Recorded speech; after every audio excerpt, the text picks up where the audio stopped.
কাল ঢাকায় আনন্দ শোভাযাত্রা। দর্শক, প্রতিবারের মতো এবারও পয়লা বৈশাখে শোভাযাত্রা হবে। প্রতিবারের নাম ছিল মঙ্গল শোভাযাত্রা। এবছর শুরু থেকে এই মঙ্গল শব্দটি সম্পর্কে কিছু ইসলামিক সংগঠন আপত্তি জানিয়েছিল, তাই এবছর এর নাম দেওয়া হয়েছে আনন্দ শোভাযাত্রা নাম দেওয়া হয়েছে।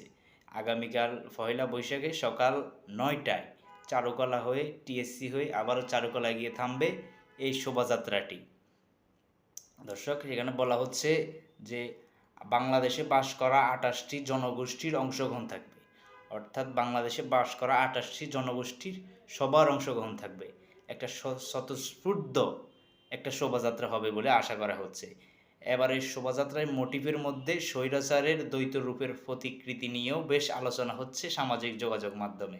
ক্ষমতাচ্যুত সাবেক প্রধানমন্ত্রী শেখ হাসিনার অবয়র অনুকরণে এটি বানানো হচ্ছে বলেও আলোচনা চলছে। এছাড়াও অর্থাৎ এখানে এই শোভাযাত্রার থাম্বেল দেওয়া হয়েছে ফ্যাসিবাদের ঐক্যতা। অর্থাৎ দর্শক, সেখানে শেখ হাসিনার যে ফ্যাসিবাদী তার দ্বৈরূপ, সেটারও একটা প্রতিকৃতি থাকবে এই শোভাযাত্রায়।